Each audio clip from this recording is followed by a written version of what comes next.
அனைவருக்கும் வணக்கம். நம்ம செல்வந்தராவது எப்படி என்ற டைட்டில் தான் இப்போ பேசிகிட்டு இருக்கோம். அதனால் உடனே டாபிக் வந்துடுவோம். நான் வந்து எப்போ மியூச்சுவல் ஃபண்டில் நான் இன்வெஸ்ட் பண்ணேன்னா 2014 வருஷம் தான் நான் இன்வெஸ்ட் பண்ணேன். அதுவும் வெறும் 1000 ரூபா தான் போட்டுருந்தேன். ஆக்சிஸ் மிட் கேப் அப்படிங்கிற ஃபண்டில் தான் போட்டுருந்தேன். அப்புறம் 2020 சரி எனக்கு பணம் தேவைப்பட்டது, ஒரு என்னுடைய பெரிய பையன் கல்யாணத்துக்கு எடுக்கணுன்ட்டு அந்த ஆக்சிஸ் மொபைல் ஆப்பில் ரெடீம்ங்கிற பட்டனை கொடுத்தேன். அது பார்த்தீங்கன்னா கரெக்டாக 3 நாளில் என்னுடைய அக்கௌண்ட்டுக்கு 1,63,000 வந்துருச்சு. ஆனால் நான் போட்ட முதலீடு பார்த்தீங்கன்னா 6 வருஷம் 1000 ரூபா வீதம் எவ்வளோ ஆச்சு, 60,000 ரூபா போட்டேன். எனக்கு 1,60,000 கிடைச்சிது. அப்போ தான் நான் வந்து இதனுடைய முக்கியத்துவத்தையும் உணர்ந்தேன். மியூச்சுவல் ஃபண்டில் இவ்வளோ வருமானமா, சும்மா அப்படியே புக்கில் போட்டுட்ருக்காங்க அப்படிங்கிற மாதிரி நினச்சிட்டேன். நீங்கள் வந்து இந்த கணமே சிந்திங்க, எல்லாமே உண்மைதான்.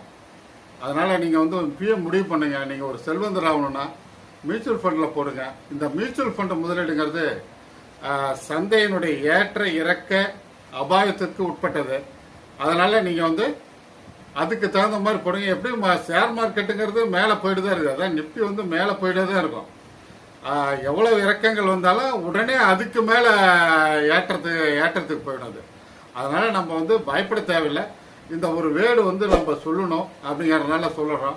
ஏன்னா எல்லா இதுலேயும் பார்த்தீங்கன்னா இந்த கண்டிஷன் அப்ளைன்னு ஒன்று இருக்குது. அதனால் நீங்கள் அதை ஃபாலோ பண்ணுங்கள். நான் ஒரு இபி எம்ப்ளாயி தான். நான் வந்து 1987 இபியில் சேர்ந்தேன். அப்புறம் 34 வருஷம் சர்வீஸ் பண்ணிவிட்டு விஆர்எஸ் கொடுத்துட்டு வந்துட்டேன்.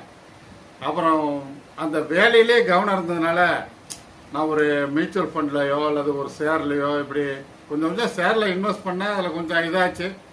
அப்புறம் இப்போ ஷேரை வந்து கன்டினியூ பண்ணிகிட்ருக்கேன். ஒரு 1000, 2000, 10,000, 5000 இப்படி கிடைக்கும் போதெல்லாம் ஒரு நல்ல share ITC, Tata steel, State Bank of India இப்படியெல்லாம் போட்டுட்ருக்கேன். எக்ஸஸ் அமௌண்ட் வரும்போது மட்டும்தான் அதை நான் வந்து போட்டுட்ருக்குறோம். அதனால் அந்த மாதிரி நம்ம வெளியே வந்த பிறகு தான் எனக்கு வந்து கவனங்கள் எல்லாமே நம்ம நிறைய தவறு பண்ணிட்டோமே, நாம் இந்த தவறுகள் வந்து மற்றவங்களாம் செய்யக்கூடாது, மற்றவங்க சின்ன வயசுலேருந்தே ஒரு இன்வெஸ்ட்மெண்ட் பண்ணிட்டோம் அப்படிங்கிற ஒரு நல்ல எண்ணத்தோடு தான் இந்த சேனல் ஆரம்பித்தேன். இப்போ மியூச்சுவல் ஃபண்டை பற்றி தெரிஞ்சுக்கணும்னா அது வந்து 1963 ஸ்டார்ட் பண்ணிட்டாங்க.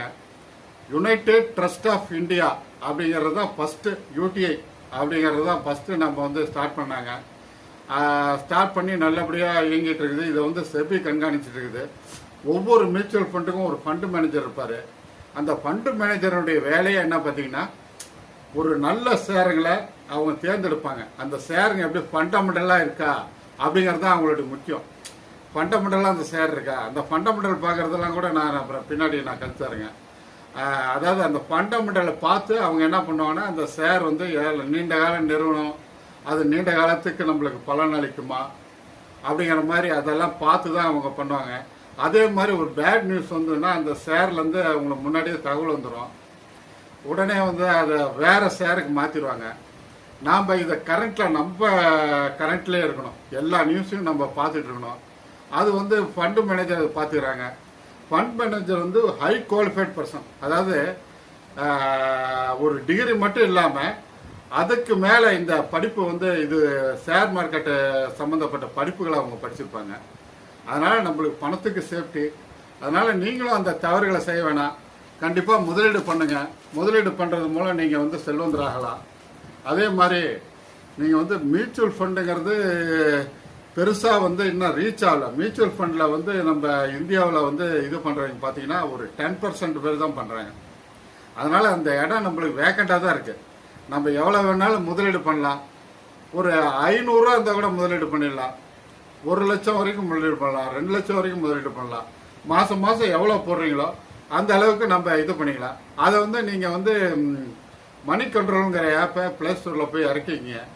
ஒவ்வொரு ஃபண்டையும் அதில் டைப் அடிச்சிங்கன்னா, சர்ச்சில் போய் டைப் அடிச்சிங்கன்னா உங்களுக்கு வந்து எந்த ஃபண்டுன்னு காமிக்கும். அது 1 வருஷத்தில் எவ்வளோ கொடுத்துருக்கு, 2 வருஷத்தில் எவ்வளோ கொடுத்துருக்கு, 3 வருஷத்தில் எவ்வளோ கொடுத்துருக்கு, 5 வருஷத்தில் எவ்வளோ கொடுத்துருக்கு, அதனுடைய ரிட்டர்ன் அதெல்லாமே தெரிஞ்சுக்கலாம்.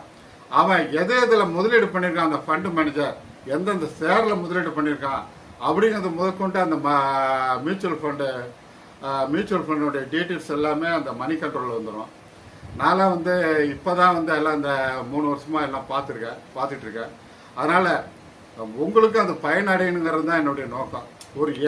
அதாவது ஒரு எளியவர்களுக்கும் புரிந்து கொள்கிற மாதிரி ஒரு எளிமையான விளக்கமாக இருக்கணும். ஏன்னா மற்ற இவங்களாம் பார்த்தீங்கன்னா இங்கிலீஷில் பேசுவாங்க, தடப்படன்னு பேசுவாங்க, கடன்னு பேசுவாங்க. அதெல்லாம் புரிஞ்சிக்கக்கூடிய கெப்பாசிட்டி இல்லாதனால தான் இன்னும் மியூச்சுவல் ஃபண்டில் நிறைய பேர் பண்ணலை. அதனால் நான் வந்து எளிமையான விளக்கங்களாக கொடுக்கணும் அப்படிங்கிறது தான் என்னுடைய நோக்கம். அதே மாதிரி எக்ஸ் மியூச்சுவல் ஃபண்டு கால்குலேட்டர்னு ஒன்று இருக்குது. அதை வந்து ப்ளே ஸ்டோரில் போய் இறக்கிங்க. அதில் வந்து நீங்கள் எப்படி பயன்படுத்தணும்னா, எத்தனை வருஷம் எஸ்ஐபியில் போடுறீங்களா லம்சமில் போடுறீங்களா அப்படிங்கிறது அதில் கிளிக் பண்ணிங்க. ரெண்டாவது எத்தனை வருஷங்கிறத கிளிக் பண்ணிங்க. எத்தனை % இன்ட்ரெஸ்ட் எதிர்பார்க்குறீங்கிறத நீங்கள் கிளிக் பண்ணிங்க. உடனே நீங்கள் மெச்சூரிட்டி டைமில் எவ்வளோ கிடைக்கும் அப்படிங்கிறத அந்த கால்குலேட்டரே உங்களுக்கு சொல்லிடும். இந்த மாதிரி நீங்கள் வந்து மியூச்சுவல் ஃபண்டை வந்து பண்ணும்போது உங்களுடைய முதலீடுகள் வந்து அந்த பணவீக்கத்துக்கு மேலே இப்போ ஒரு 6 ரூபா இருந்திருந்தால் இப்போ 20 வருஷத்துக்கு முன்னாடி 6 ரூபா இருந்திருந்தால் இன்றைக்கி 100 ரூபா அளவுக்கு விலைவாசி ஏறுக்குது. அந்த 6 ரூபாயினுடைய மதிப்பு இன்றைக்கி 100 ரூபாய் போச்சு. அப்போ என்ன பண்ணுறது, அந்த விலைவாசி ஏற்றங்கள் அந்த அளவுக்கு இருக்குது. அதை தான் நம்ம இன்ஃப்ளேஷனுங்கிறோம், பணவீக்கங்கிறோம். அந்த பணவீக்கம் வந்து 4 to 5% நம்ம நாட்டில் இருக்குது. அதுக்கு மேலே முதலீடுகள் பண்ணும்போது மட்டும்தான் இதெல்லாம் நம்மளுக்கு கிடைக்குது. இதில் தான் 3 வகையை நம்ம சொல்லியிருக்கோம். ஒன்று வந்து லார்ஜ் கேப்பு, அப்புறம் mid gap, small gap. Small கேப்பில் பார்த்தீங்கன்னா இந்த மணி கண்ட்ரோலில் போய் பார்த்தீங்கன்னாவே கொஞ்சம் அதிகமாக கிடைக்கிற மாதிரி தெரியும். ஒரு 2 வருஷம் 3 வருஷம் 5 வருஷத்தில் போட்டு பார்த்தீங்கன்னா அதிகமாக கிடைக்கிற மாதிரி தெரியும். ஆனால் லாங் டேர்முக்கு பார்த்தீங்கன்னா 10 வருஷம் 15 வருஷம் கழித்து பார்த்தீங்கன்னா எல்லாம் ஈக்குவல் ஆகிடும். நான் எதுக்கு சொல்கிறேன்னா, அதை பிரித்து போடும்போது தான் உங்களுக்கு ஒன்று ஏறினாலும் ஒன்று இதாகும், ஒன்று சேவ் பண்ணி கொடுக்கும். அதுதான் போர்ட்ஃபோலியோங்கிறது. நம்ம வந்து இந்த 3ஆக பிரித்து போடுங்க. அந்த ப்ளூசிப் ஃபண்டு என்ன கொடுத்துருக்கு, அந்த மிட்கப் ஃபண்டு என்ன கொடுத்துருக்கு, அது இந்த டீட்டெயில்ஸ்லாம் முன்கூட்டியே சொல்லியிருக்கோம். இன்னும் இந்த அடுத்த காணொலிகளில் 20 வருஷத்தில் என்னென்ன ஃபண்டு அதிகமாக கொடுத்துருக்கிறதுங்கிறத நம்ம சொல்லுவோம். கண்டிப்பாக நீங்கள் வந்து ஒரு மிக சீக்கிரம் ஒரு செல்வந்தராக மியூச்சுவல் ஃபண்டுங்கிறது நம்ம ரிஸ்க்கு கம்மியான விஷயம். நிறைய இதில் நம்ம அனலைஸ் பண்ண வேண்டியதில்லை, நிறைய டேட்டாஸை நம்ம எடுக்க வேண்டியதில்லை. எல்லா விஷயத்தையும் அந்த மியூச்சுவல் ஃபண்டு மேனேஜரே பார்த்துக்கிறாரு. நம்ம ரிஸ்க்கு கம்மி. இப்போ ஒரு ஷேர் மார்க்கெட்டில் இன்வெஸ்ட் பண்ணோம்னா ஒரு ஃபண்டமெண்டல் தெரியணும்.